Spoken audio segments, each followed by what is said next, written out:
You know who had a great week? Maybe the best week that anybody could have possibly had?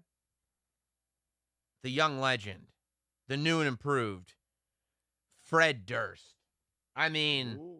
Limp Bizkit is back. Fred Durst showing up at Lollapalooza in this gray wig, doing an hour set of Limp Bizkit classics for a bunch of kids was about as happy as I felt in a very long time. So, first of all, it was wild to me. Look at this do. I tweeted about how great it was. Fred That's Durst showing up in a amazing. wig. A lot of people were like, bro, it's not a wig. And I was like, what? What do you mean it's not a wig? And they were like, no, it's not a wig. Like, I don't know. For some reason, people think because he wears the wig on a regular basis, that makes it no longer a wig. Like, he's been wearing a baseball hat since 98. That's not because of his long flowing hair. The guy had no hair from the time he was a young man, and now he's got an old man wig on. Yeah, if he could pull that off in 98, he would have. Yeah, of course. Of course. Then he would have gone through an emo phase where he would like sweep it down over his face. He could have done so much. Jason, some guy says, I literally work in this industry. Febreze is a fabric deodorizer, and anything else is simply a product that is licensed the Febreze name. There you go, hot dog. Now it's Okay, well, I see the results. I know the results. You can't lie to me. But yeah, Fred Durst getting out there. So Fred Durst shows up, and I think at first people tried to like rag on him a little bit for it, but no way. No way. You can't. He showed up to Lollapalooza basically embracing the fact that he's 50 years old. You know, people are going to sit there going like, what? The guy from Limp Bizkit, who already, like you watch that Woodstock 99 documentary, there's half the movie. It's so clear that the reason Woodstock 99 was a disaster to me is because of the town and the concert promoter. The town and the concert promoter are exclusively at fault for Woodstock 99 becoming a giant shit fight bonfire. Exclusive. They're the people who decided to charge $4 for a bottle of water when they've got a bunch of kids doing drugs and staying out in 100-degree sun all day for 3 days straight. You got to have free water. You have to. I mean, it's the only way. It's 3 days. It's not one concert. It's not like you're going to the Barclays. In the Barclays, you could charge as much as you want for a bottle of water. If you're just making people hang out at a hangar in the 100-degree weather in the hot sun while they're doing drugs for 3 days, sleeping in Straight tents, off the Molly. You need some water after you that. need some water, right? Otherwise, people are going to play in shit and set your concert on fire. And it's exactly what happened at Woodstock 99.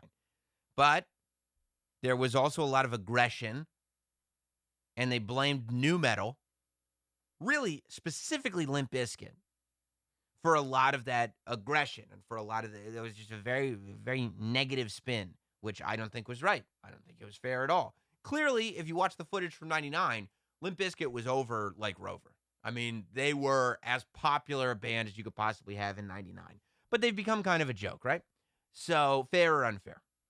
So, it's announced that they're playing Lollapalooza in 2021. And I was like, what? Like, is this like a retro Lollapalooza? And I watched some of Lollapalooza. It was live on Hulu. And it was kids. It was like music of the time. It was like, yeah, DJs. And Megan Thee Stallion was there. And Post was on the shows. And, you know, it was music the kids are into. Not like the Lollapalooza crowd from 20 years ago and we're putting on a nostalgic show. So when they said Limp Bizkit was going to be there, I was like, this is going to get weird. Nice. I watched the whole set, dude. Fred Durst comes on, and he's got his wig on, his old man wig on. He's got a white Fu Manchu mustache. He's wearing dad pants pulled up that are like high waters, you know, so you can see his ankles. He's got like a windbreaker on that's like half zipped up and like a dad button down. And he just showed up. And he gave love to the artists of the day, and he gave love to the kids, and it was like he was 2021's cool uncle. You know, like when your friend's uncle, like when you're sleeping over at your friend's house and their parents are around, that's lame. But when they go, "No, I'm staying with my uncle this weekend. You guys should come hang out." It's like, "Oh, okay, that's cool. Like your uncle's You cool." think you think Fred Durst is gonna start getting cool again? Yes. Mark my words. The timing all works out. This is a cycle. Fred Durst is doing the right thing, by the way. Fred Durst is a genius man because he's sitting there and he's like, let me lean into this. Like, if they think I'm cheesy, let me get even cheesier. And so he got cheesier. And he's sitting there and he's like doing like a half Fred Durst, half like cheesy dad dance while he's singing break stuff. And I'm watching, man, and they're doing break stuff and they're doing nookie, and they did an hour-long set, dude. It was a full hour-long set. And the whole time they had the crowd in the palm of their hand. Like it was Nice. thousands upon thousands upon thousands of kids. It was like Delta variant deluxe. Everybody was on top of each other. And you know at those shows, even if Limp Bizkit is playing in the middle of the afternoon, you don't leave because it's general admission. So you have to show up and walk to the front and stake your claim so that when Post Malone shows up, you can be in the front row. Like the people in the front row aren't just showing up right before Post goes on. They have to be Be there there all for all day. day long. Right. Yeah. Exactly. So, if an artist isn't popular, the field's not going to empty out, but the audience is just going to no-sell them. They're just not going to react to anything. Limp Bizkit, I mean, I seen mosh pits. I saw everything. Everything. It's all about the he said, she said bullshit. And everybody was like, yeah, it is. It was awesome. And then I started thinking about it. It's high time. I mean, he's 50. He needs to get his flowers. Well, this is what I was thinking about. You're right. I'm like, okay. Every artist that gets to that peak, like Limp Bizkit is not a one-hit wonder, right? You go back, $3 Bill Y'all. Was that the one? I don't know. They came out with the one album that had Faith on it, right? That was their breakout album.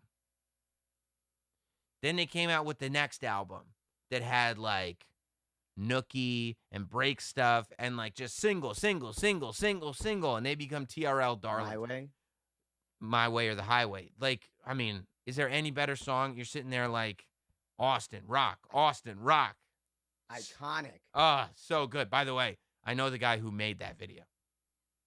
Yeah. I bow to him. I bow to same guy who made the Austin Rock My Way video is the same guy who did the Miz You Can Hate Me Now video. Oh, of course. I swear to God, I met him. Two of the best ever. When I met him, I'm like, did you do the Miz? He goes, Hate Me Now? I'm like, yeah. And he goes, yeah, that was me. I'm like, oh my God.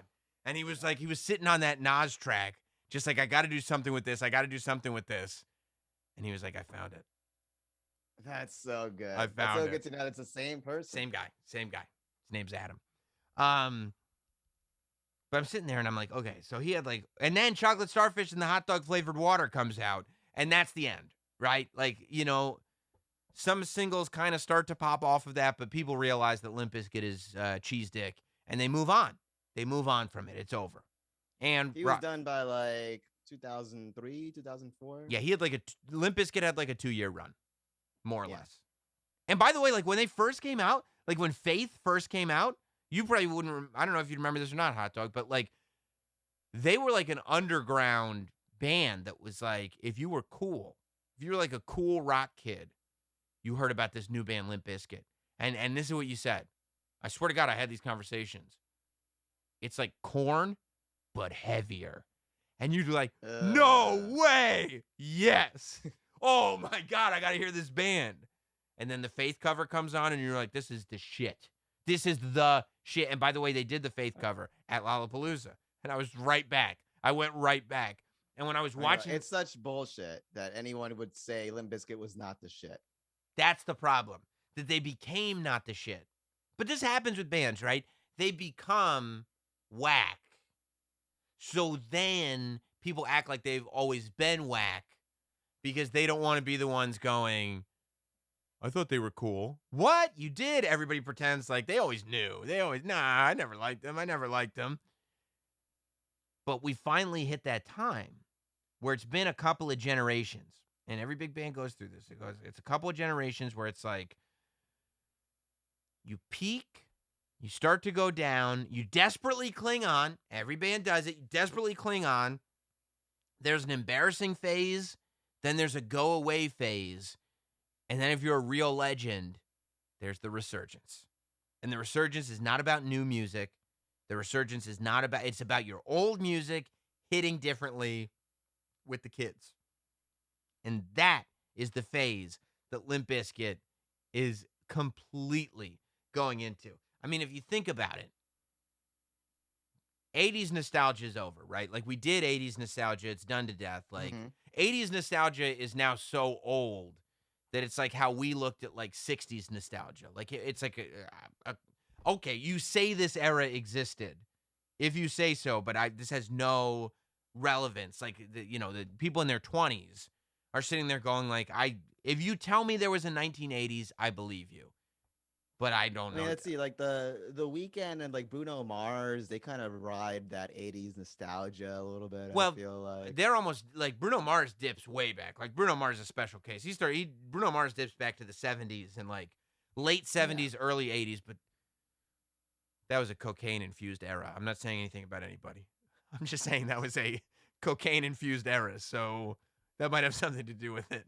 But like in terms of that sort of general wave, and the 80s probably will come back again at some point, but realistically, early 2000s is about to have its shine. And I saw it. I saw it happening right in front of my face. Like, you have to know when you're onto a trend, even if you think, because I think that's what happened. A lot of people thought this was going to strike out. And Limp Bizkit shows up, and Fred Durst is embracing being an old man and being a cheeseball. And they're playing all their hits, and the kids are into it, and it's just so ridiculous and fun that everybody's having a good time. And that's what it becomes. Once everybody's having a good time, and people forget. That's the other trick. Like, people forget that they're liking it ironically, and then they just start liking it on accident. And then you're cool again.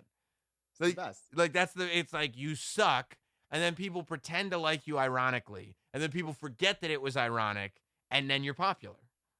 I'm like, oh no, actually, this is actually pretty good. Yeah, it's like LOL, like I'm wearing this Limp Bizkit shirt, but like, no, but the song they did with Method Man smacks.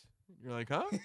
You're like, well, I'm just saying, like, if you listen to it, and you're like, oh, okay, all right, End Together Now. Okay, I'll give you that one. And then you're like, well, I mean, if you like End Together Now, I think I got another one that I can play for you. And boom, now we're on a roll. Now we're here, baby. And now we're feeling no shame. And I don't think people should feel shame about this one. I don't think the whole guilty pleasures thing to me is nonsense. Pleasures should not be guilty. Just enjoy it. I'm all on board for this. For the Limp Bizkit resurgence of 2021? Yep. It's happening. 100% happening, especially with that wig on. And Wes Borland is back in the band, but he's like thick now. I can't tell if he's fat or super muscular. I think it's super muscular, but he's way bigger. DJ Lethal. Here's how it's gonna start. Go ahead. It's gonna start. Someone's gonna see the performance, and they're gonna see him getting some love. He's gonna be getting some features. Yes. In the next couple of months. That's how it starts. Here's what's gonna happen. Somebody samples it, and then somebody features him. It starts with a sample. It'll be like a rapper sampling him, and then Post Malone is going to do something with him. Like, because Post is the one, is that gap bridge. Because if anybody is the Fred Durst of 2021, it would have to be Post Malone, right? It's a really good comparison, yeah. Right. Like, at some point, we'll pretend we didn't think Post Malone was cool, but we all know Post Malone's cool. He's going to put all the kids onto it.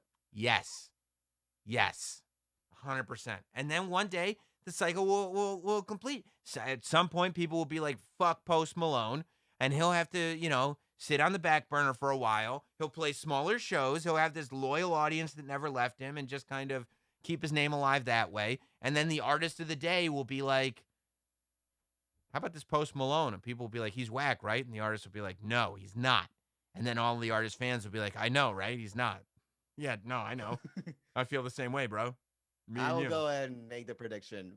By this year's end, there will be a feature. Yes. with Fred Durst. So you're with me. You're with me that Limp Yeah. Bizkit's back. Yeah. Yeah. And I'm happy. I'm happy for Fred. Fred deserves it. Fred Durst deserves it. He did, I think, maybe kill rock music, but still, he deserves it. You know, for And what his movies. you talking about? The Fanatic? We've reviewed that movie. It was great. Yeah. Remember when John Travolta walks in and he goes, "I have to go poop"? Yeah. He was a great director, and Devon Sawa was in it, and Devon Sawa's making a comeback too because he's going to be in the new Chucky series. Nice. See, it's all coming back around. 2000s, baby. I love the 2000s. I'm here for the 2000s. I'm here for all of it. I can't Baggy wait. clothes are back. Hell yeah. I'll rock Jenkos every day. Every day. Because I didn't get to rock Jenkos when I was a kid because my mom thought they looked stupid, so she wouldn't buy them for me. Guess what, Those leather Mom? jackets. I buy Those my leather own jackets pants with now. the basketball team. Like all the basketball logos. Hell like yeah. all over the place. Hell the Looney yeah. Tunes shirts. Well, the Looney Tunes shirts are the 90s. But like really loud hoodies, really loud all over print Yeah. hoodies. I can't wait till that's back. That's going to be awesome. Yeah, I mean it's all happening. It's all Affliction shirts are coming back. Wait till you see that. I can't wait till Affliction shirts come back. Wait till Ed Hardy comes back. Okay, when everything comes back that it was cool and when I was Von in high Dutch? school, How then about Von Dutch? I feel like I'm gonna start feeling old when the things that were cool in high school are cool again. No, I mean this is what's happening. Like I literally listened to Limp Bizkit when I was a junior, maybe a senior in high school. It is what it is. Like this is the circle of life. But I'm telling you right now, Hot Dog, you got to embrace it like Uncle Fred embraces it. Uncle Fred's not sitting there going like, "Oh, I feel so old because it's 2021." He's like, "No, this is how life goes. Like, we get to still be alive. That's how great it is. It's been so long since the thing that you liked in high school was popular that it's now coming back for its second cycle. And guess what? We get to live long enough to enjoy it all over again. There is no part of me going, "Oh, I feel so old. Limp Bizkit's, getting ironically cool." No, I love it. I'm here for it. I can't wait till there's more of it. You're just excited to go be like, what do you kids know about this? Oh, Play some I'll Limp Bizkit. talk to all the kids about it. I can't. I don't know about this. I can't wait until my kids are teenagers, and I'll be up on everything. Everything. Because who knows? Okay, so my kids will be teenagers in 10 to 12 years. So that'll put, 10 to 12 years from now, what is it, 2021? So let's say 2030. Pushing 50. Yeah, I'll be pushing 50, which would be dope. It'll be 2035, say, which means nostalgia will be like 2015. Oh, I can't wait till 2015. Oh, God. That's going to be fucking awesome. 2015 nostalgia. I'll be like, yo, you guys remember YouTube? You remember Ryan Toys reviews on YouTube? What you know about World Star? Oh, well, see, that's the thing, Hot Dog. You wait, because what's happening here, if you look at the nostalgia, what's going to be really interesting is that we're about to hit the wave of nostalgia that's really the last sort of wave where television was unifying all of us, MTV and all that, because Limp Bizkit's success is tied to TRL and everything. The next wave after this one is going to be all the fun internet shit coming back. Like because there's a whole generation of people that weren't really raised on TV shows necessarily, but were raised on memes and 4chan and Reddit and like funny shit from the internet. And all that funny shit from the internet is going to be nostalgic. That's why I interviewed Justin Wang on the channel, because it's really like that's the way it's going to go. And I'm here for it, man. You understand, like, people are going to look at Chocolate Rain. Like, the fact that you look like Chocolate Rain guy, like, that's coming real soon. Chocolate Rain is like, 2008? Yeah. Like, within 5 years, we're going to be at the place where Chocolate Rain is cycled through and in the nostalgia sphere. And you're going to be brought into somebody's video. Yes. Or Tayzonde is like that. Tayzonde is going to be a feature. Remember that Walmart yodeling kid? Wait till he ends up on a feature. Honestly, take that beat from like Chocolate Rain and then do something with it, Drake. Yep. You know, Put some be bass in fire. it. Yeah, I mean, it's still like it's not a bad beat. especially if you were just like mm, mm, mm, You got something there. yeah. Chocolate VMAs, ladies rain. and gentlemen, Chocolate Rain. Yeah, it's like Ah. chocolate rain, and then somebody comes and like, spits Oh, over it. Yeah. yeah. Yeah, man. Isn't that gonna be great? When instead of like Biggie Smalls being the thing that we are nostalgic about, it's Tay Zonday, Chocolate Rain. Okay. I was a little bit weary because of the whole getting old thing, but No. that sounds pretty fucking awesome. It's gonna be fucking awesome. Getting old is the best. There's nothing better than getting old. Because you also get to you don't have like if you're getting old the right way, who gives a fuck? Like you don't have to care anymore. Like you're not like there's nothing more pathetic than an older person still trying to be cool. So like the older you get, the less cool you're expected to be, which if you just lean into it, that's what Papa Fred did. Papa Fred's like, I'll be even less cool than you think I am, and that's making him more cool. You I know? don't care. All the social pressures start to go away. And then when you get to be like 80, I mean, you could do whatever you want. You could set buses on fire. You're an old man. What do you know? you know? Getting old is dope. It's the You best. turned me around. How could it be any better? I have never in my life had a year where I was like, oh, that last year was better. Every year is always better than the last. It's always better. Which is why it's okay if it sucks now. They were right. That campaign, they said it gets better. It does. It's the best.